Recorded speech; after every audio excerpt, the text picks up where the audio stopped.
Hola, ¿qué tal?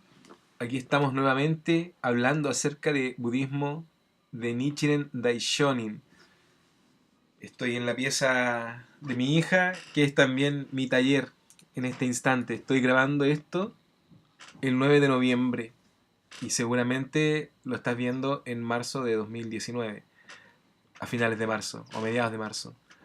Hoy día vamos a hablar de un tema interesante porque está muy en boga. Porque independiente de que seas o no budista, seguramente has escuchado hablar acerca del desapego y de la importancia del desapego. Quizá en algunas instancias un poco mal entendido también.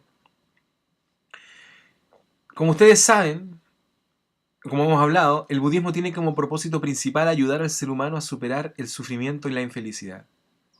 Este texto se llama Apegos y deseos mundanos y dice así: el Buda Shakyamuni consideró que la causa fundamental del sufrimiento era la tendencia del ser humano a desarrollar apegos de la más valiosa índole y el descubrimiento del principio de la transitoriedad de todos los fenómenos, es decir, el hecho de que todo está en constante cambio y nada permanece igual. El bienestar, la dicha, la suerte, el afecto, la salud y la prosperidad están sometidos al flujo incierto de la vida. Sin embargo, el ser humano sufre cuando se ve despojado de las cosas que le son valiosas y se ve profundamente impactado cuando, por ejemplo, debe enfrentar la realidad de la muerte. Por ello, el Buda enseñó que una manera de no dejarse abatir por el sufrimiento era erradicar los deseos mundanos o los impulsos derivados de la ilusión y que tal condición de vida liberada de apegos conducía a la iluminación. Qué interesante este tema. De alguna manera, desapego es libertad. Desapego es libertad. Entender que tu felicidad no está sujeta a mantener las cosas que tienes. Y bueno, esto por lo general uno tiende a relacionarlo con los aspectos materiales, ¿cierto? Dice, eh, no hay que pegarse a las cosas porque las cosas son cosas y se echan a perder o se pierden o no sé. Incluso puedes perder tu casa en un incendio y entiendes que tu felicidad no puede depender enteramente de la existencia de esa casa y entender que todo lo que tenemos de alguna manera es transitorio. Todo puede pasar. Pero también esto se extiende a las relaciones. Y quizá por ahí es un poco más difícil manejarlo. Entender, porque si decimos que desapego es libertad, también entendemos que la otra persona es igual de libre que nosotros y que eventualmente esa relación podría cambiar la manera en que se desenvuelve, eh, o bien sencillamente podría acabarse. Y entender que esto también no es malo y no significa que la relación fracasó, sino que sencillamente no fue para siempre, no tenía por qué ser así. Apego es querer mantener las cosas y pensar que nuestra felicidad depende de mantenerla y a veces incluso cuando nos sentimos infelices con estas cosas o estas relaciones o este trabajo, qué sé yo, sentir, a veces podemos estar en un trabajo que no nos gusta, pero que sentimos que sin él, no sé, nos vamos a morir de hambre y nos aferramos a él y nos podrimos. La vida nos parece miserable. Y esto puede pasar en todo orden de cosas, no solamente con, como decía, con el trabajo, con las relaciones o con las cosas materiales. Seguramente hay más cosas hacia las cuales sentimos apego, incluso hacia el deseo. Y esto también hablábamos un poco. Bueno, este es el segundo intento de hacer este video. Espero que ahora me salga mejor las explicaciones, un poco más inspiradas. Eh, pero para el budismo de Nichiren Daishonin en particular, el deseo no es tan terrible. O sea, no es como no debemos sentir deseo. No está ese discurso. De hecho, el deseo puede ser usado como materia prima para mi crecimiento, para mi evolución, para mi iluminación.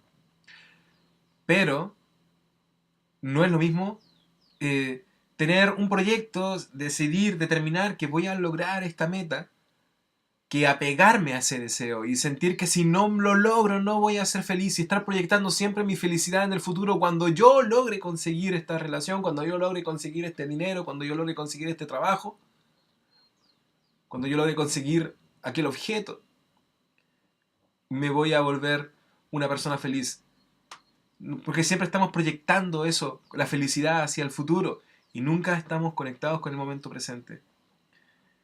Entonces, la idea es saber, está bien desear, está bien proyectar, está bien tener sueños y determinarnos que los vamos a conseguir, pero no apegarnos a ese resultado, no decir, bueno, si esto no funciona tal como yo lo visualizo, entonces nunca voy a ser feliz. Y al contrario, poner tu atención en el ahora y hacer ahora lo que sea importante hacer para llegar a esa meta, pero conectado con este instante también, conectado con esta realidad, con lo que tengo en este instante. Continúo. Esta idea está desarrollada en mayor profundidad en el Sutra del Loto, que es el canon budista más importante en el que se basó Nichiren. Algunas enseñanzas tempranas consideran la iluminación o la budeidad como algo que se logra de manera posterior en el futuro.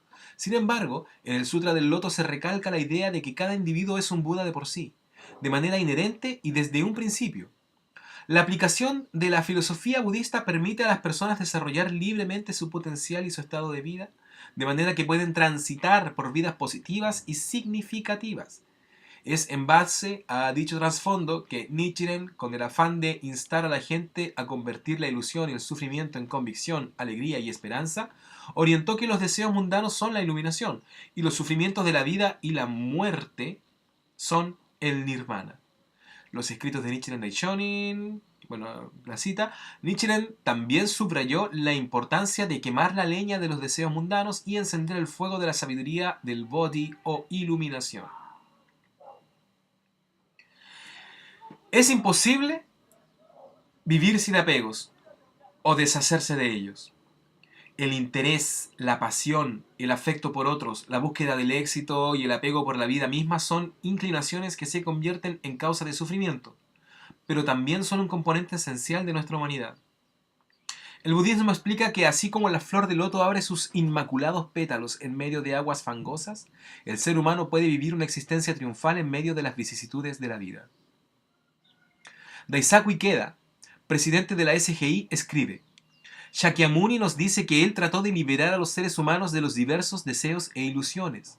La causa fundamental de la infelicidad en que vive la gente es la tendencia a desarrollar apegos de la más variada índole. Un apego, así como suena, es una sujeción que nos mantiene atados en algún aspecto de nuestro corazón. El término se refiere a los deseos mundanos, las ansias e impulsos.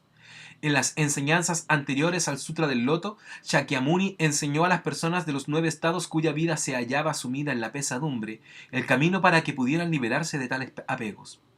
Por ende, desde el punto de vista del budismo de Nichiren, la frase hacer que renuncien a sus apegos debería interpretarse como hacer que se iluminen con respecto a sus apegos. No es cuestión de erradicar los apegos, sino de verlos claramente. En otras palabras, nuestra práctica budista nos permite discernir la verdadera naturaleza de los apegos, en lugar de llevarnos a abandonar los deseos mundanos, y hace que podamos utilizarlos como fuerza motriz para ser felices. Para mí, sigue siendo todavía un concepto complejo y difícil de llevar a la práctica, pero tiene que ver con entender también que no hay un aspecto de ti que debas rechazar. Y de hecho es uno de los juegos sutiles del ego, el hacernos pensar que el ego es algo a lo que debemos resistir. Ya hemos dicho, bueno, lo decía inclusive Carl Jung, que lo que resistes persiste. Y cuando estás en esta resistencia de pensar que tus deseos o que algún aspecto de ti es algo malo que debes rechazar, caes en el juego del ego, cuando crees que estás siendo espiritual. Entonces, el tema es aceptarlo de cierta manera, que estos deseos son parte de ti. No rechazarlos, sino más bien observarlos. Y entender también, procurar entender su naturaleza. Y en muchos casos, bien, tratar también de alcanzarlo. Dar tu mejor esfuerzo para alcanzarlo.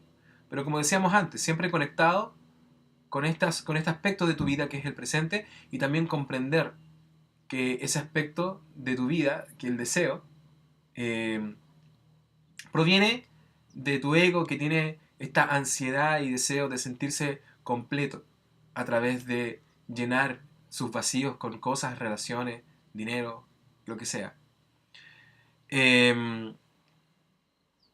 Quienes viven sujetos a los apegos generados desde su yo inferior, invariablemente quedan controlados por el egoísmo y la negatividad. El presidente Ikeda afirma: Cuando profundizamos nuestra fe en la ley mística, atravesamos nuestra ignorancia y oscuridad interior y vivimos fieles a nuestro yo superior o identidad verdadera. En forma natural, llegamos a sentir un agradecimiento infinito por todos los que nos rodean, por quienes nos han apoyado y nos han ayudado a ser lo que somos. Todo se reduce entonces a si vivimos basados en nuestro yo superior o permanecemos apegados a nuestro pequeño yo. Asimismo, Daisaku Ikeda señala, fundamentalmente la vida de todos los seres humanos está dotada de suprema nobleza. ¡Qué buen punto! Antes de seguir, bueno, había una cosa anteriormente también, ¿no?, que tiene que ver con vivir en gratitud. O sea, independiente de que estés logrando o no las metas que te propusiste, estás, bueno, por un lado, estás dando tu mejor esfuerzo, ¿cierto?, para conseguirlas, estás honrándote, honrando tu vida, pero también estás en gratitud, estás consciente de lo que tienes. Estás consciente de lo que... Aquí un concepto un poco difícil de aplicar a veces para gente que, que está recién comenzando, para cualquiera en realidad. ¿Ah? Es incluso agradecer aquellos aspectos de tu vida que no te gustan, comprender que son parte de tu camino, que son necesarios de alguna manera para seguir avanzando. Y en este aspecto de lo que acabamos de mencionar, lo que decía Daisaku Ikeda respecto de la nobleza suprema de toda persona y de toda vida, bueno, lo hemos hablado antes, recordar que todos somos Buda y que ya lo somos en cierta manera. Ese potencial inherente ya existe en nosotros, está ahí latiendo en nuestro interior. Este nivel de conciencia ya existe, ya somos parte de esta unidad, ¿cierto? Ya somos potencial infinito. Entonces también entender que tener o no tener no me va a hacer mejor, ¿ok? Que el camino no se trata de ser mejor persona, sino de conectar con esa persona que ya somos realmente y que no es esta identidad creada por nuestro ego, limitada, ¿cierto? Cuando tomamos conciencia, dice Daisaku Ikeda, de nuestra verdadera identidad, es decir, nuestro yo superior, podemos obtener una sabiduría infinita y trascender y refutar todas las ilusiones y sufrimientos derivados del apego a nuestro yo pequeño. Aquí yace el camino para construir una felicidad genuina. Daisaku Ikeda, las bases para manifestar la budeidad. Aprendamos del Gocho, la rebosante esperanza de los escritos de Nichiren Daishonin. Bueno, generalmente no leo las citas, pero ahora lo hice. Una de las características principales del yo superior es la misericordia o el amor compasivo. Un estado liberado de los apegos es cuando una persona puede utilizar toda su energía en actuar con consideración por el bien ajeno, en lugar de utilizarla en debatirse en el remolino de sus apegos. Este tema daba mucha reflexión, pero los voy a dejar hasta aquí. Bueno, vamos a ver cómo vamos de tiempo. Vamos a ver. Llevamos 13 minutos. Ok, entonces vamos a dejarlo hasta aquí. No está de más mencionar, bueno, lo que acaba de decir, que una de las características del yo superior, el yo superior, lo que llamamos también, es cierto, la budeidad inherente, el self, como le decía Carl Jung. Esta parte de nosotros, hay algunas personas que de tendencias de cristianas más desapegadas del dogma, le llaman también, ¿cierto?, el Cristo. En el fondo que todos tenemos este potencial inherente en nuestro interior. Entender que nosotros en realidad somos eso, somos esa joya al interior de esta coraza que hemos creado, que le llamamos el ego, en esta filosofía o en otras también relacionadas con espiritualidad. Nosotros somos aquello y somos misericordia y amor compasivo. Y el amor compasivo, el verdadero amor compasivo, no es apego, no es, sobre todo en las relaciones, esto que se da mucho en la relación de pareja, el entender el amor como la posesión, como que esta persona yo la amo, así que no tiene que irse de mí. Y es precisamente lo contrario, entender que esa persona es libre y yo te amo desde mi libertad y yo permito que tú también seas libre. Y estoy contigo porque yo lo elijo. Y estás conmigo porque tú lo eliges. Y si en algún momento eliges algo distinto, eres libre. Y si en algún momento yo elijo algo distinto, soy libre. ¿Ok? Eso es desapego. no significa rechazar, porque también es un concepto que a veces la gente mal entiende de esta manera, como que no tiene que tener nada, como que tiene que deshacerse de todo. Se trata de aceptar, pero aceptar así. Esto me lo explicaba un amigo mío, me decía, esto, ¿cierto? Esto es rechazo, pero tener las cosas así es aceptarlas, con amor, compasivo. Tomarlas así y no dejarlas ir, eso es apego. ¿Ok? Entonces, entender que esta experiencia está siendo parte de mi experiencia, que es esta casa, que este computador desde el que estoy grabando esto, eh, está siendo parte de mi experiencia en este instante, pero que desde una perspectiva profunda, en realidad nada me pertenece y que todo va a pasar. En última instancia, si esta relación, si este computador, si esta casa se quedan conmigo hasta que yo me muera, hasta que yo desencarne de esta existencia, de todas maneras, como lo acabo de decir, en algún momento voy a desencarnar de esta existencia y ya nada de esas cosas que eran mías me van a pertenecer. ¿Ok? Lo único que va a quedar conmigo van a ser los tesoros que haya acumulado durante esta existencia en un nivel espiritual. Y ese es un tema aparte también. Algún día vamos a hablar acerca de reencarnación y cómo le llaman, o de la duración de la vida, como le llaman. Eh, pero en términos generales, incluso para mí, bueno, quizá no debería hablar de esto ahora, pero incluso para mí no es un tema tan importante. O sea, creer o no creer en que vas a morir y vas a tomar una nueva forma en otra existencia, o creer que te vas a morir y te vas a ir al cielo, o creer que te vas a morir y no va a pasar nada, al final no es tan importante desde la perspectiva de que en esta existencia vamos a hacer todo lo que esté en nuestras manos para alcanzar el máximo estado de felicidad que esté a nuestro acceso. Y eso también fluyendo, fluyendo como el agua, sin apego. Porque incluso el apego a la espiritualidad podría ser una forma de apego, ¿cierto? Así que vamos a ir viéndolo. Pero este era el tema de hoy día, apegos y deseos mundanos, un tema cortito. Espero que les haya gustado, lo estoy alargando un poco gratuitamente, si me doy cuenta. Ya llevamos 17 minutos. Así que espero que, nada, lo de siempre, que se suscriban, que lo compartan si piensan que les va a servir a otra persona. Y les agradezco muchísimo haberme acompañado el día de hoy. Chaito.